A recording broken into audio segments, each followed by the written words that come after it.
Everyone, welcome back. Hope everyone's doing well. Today we've got a pretty outrageous video. It seems like people in our government are getting stupider and stupider. And I'm not really sure how we address that. A lot of them are voted in by people who are even stupider than them, which, you see where I'm going? You just can't fix it. But there have been a few very, I guess, interesting moments over the past couple of days from people in our government talking about guns. Now, y'all have heard me say this before. If you're not educated on something and you try to talk about that thing in depth, you're going to come off stupid. You're going to come off like you, one, don't care because you didn't do your research on the topic, and two, just stop talking about it. One of those people is one of my favorites ever. My God. Sheila Jackson Lee. She gets on her podium and decides to talk about some stuff that's just completely off the hip. Yeah, we'll just start with that.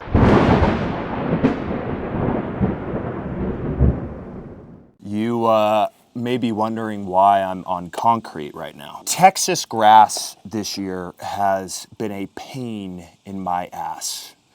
And if I get in there, I'm gonna be sneezing all over this beautiful AccuFire scope. Guys, big thanks to AccuFire for sponsoring today's video. So this scope in particular is their Prospectus Atro 20 tactical scope. It's made from 7075 aircraft aluminum, so ridiculous durability. It's just one tube all the way down. It's got a fully illuminated reticle and ZRT zero stop. Amazing scope, and I shot this off the AR-10, so obviously it can hold its own. Another option is their Noctis TR1 night vision scope. This thing's awesome. You can use it during the day, and once again, extremely durable. And all of this is at an extremely reasonable price point. So we're putting a link below the video. Go check them out. Go grab you an amazing scope from AccuFire.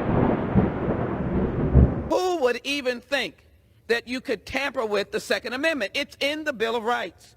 But we do believe that when you have this weapon being created to be the kind of dangerous, lethal weapon to kill, Americans will stand up and say, it's not about the Second Amendment, it's about saving lives. Oh, wow.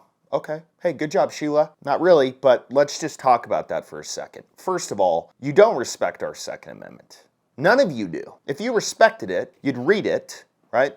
We all remember learning how to read. Sheila, I think you probably learned at some point in your life, hopefully not recently, but it says shall not be infringed. That's pretty clear. It pretty much means fuck off with talking or trying to take away things that have to do with our Second Amendment. In case you didn't know what the word infringe means, Sheila. Then she goes on to say that these weapons are being created to be death weapons, I think she said, or something like that.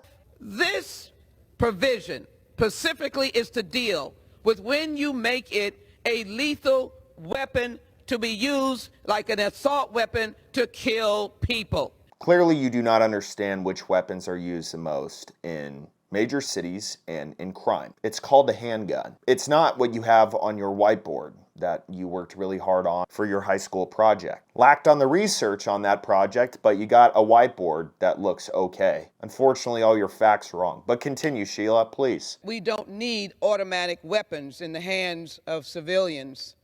There's no hunting purpose. There's no purpose. Trust me, if somebody wants to kill someone enough, they will find a way to do it with pretty much any object out there. A ball of yarn. Yes, they can do it. Look, Sheila, you're doing a horrible job. I'm just going to say that now.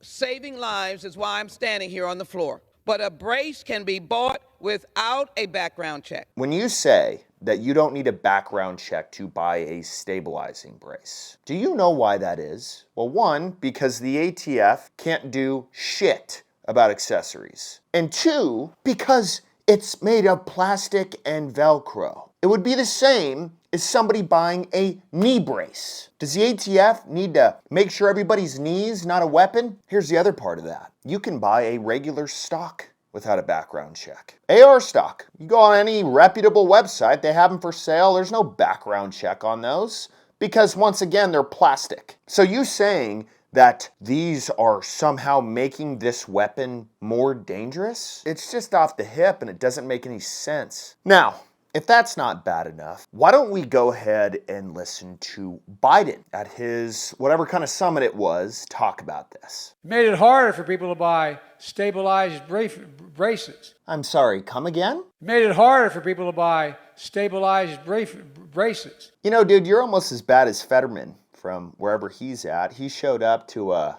conference. Everybody's in a suit. He walks in shorts and a sweatshirt and says something like this. This is a president that is committed to infrastructure.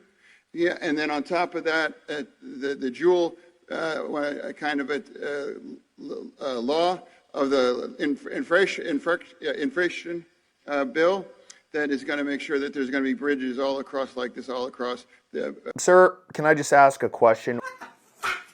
The next part, though, is, oh, good job. Good job, buddy. Put a pistol on a brace, it turns into a gun. Put a pistol on a brace, and it turns it into a gun. Excuse me, Sleepy Joe, do you mind telling us what was wrong with that statement? Well, let me help you. A pistol is already a gun. You don't even have to add a brace. How did he say it again? Brace. It's a pretty solid job. I mean, probably forgot some of his meds, but that's all right. Put a pistol on a brace, it turns into a gun.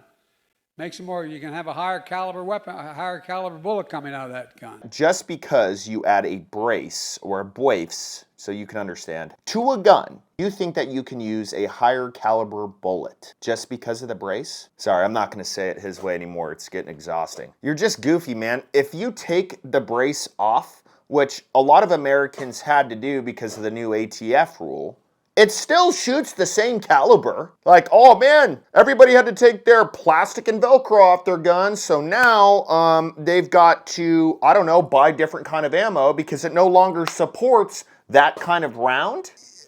It's so dumb. Those who say they're concerned about crime, you can't deal with crime without dealing with gun violence. It's a simple proposition. You think that you can't deal with crime without dealing with gun violence or what you think is a gun issue. I don't know how many times we have to say this, but we're going to continue to say it until somebody hears it and starts realizing that they're an idiot. Criminals don't care about gun control. Do you think criminals saw the ATF thing and they're like, oh man, we got to take our brace off before we go rob this bank? No. They don't care. They have nothing to lose. They're already putting it all on the line going in to rob the bank. So, do they really care what they're doing it with? If they could have a rocket launcher and be just blowing off vaults, they would be doing it. Whatever makes their job easier. It's just common sense. If you're a criminal, you want an easier job. Biden, do you really think you just disarming tons of Americans? Do you think it's going to do anything? It's going to make crime worse.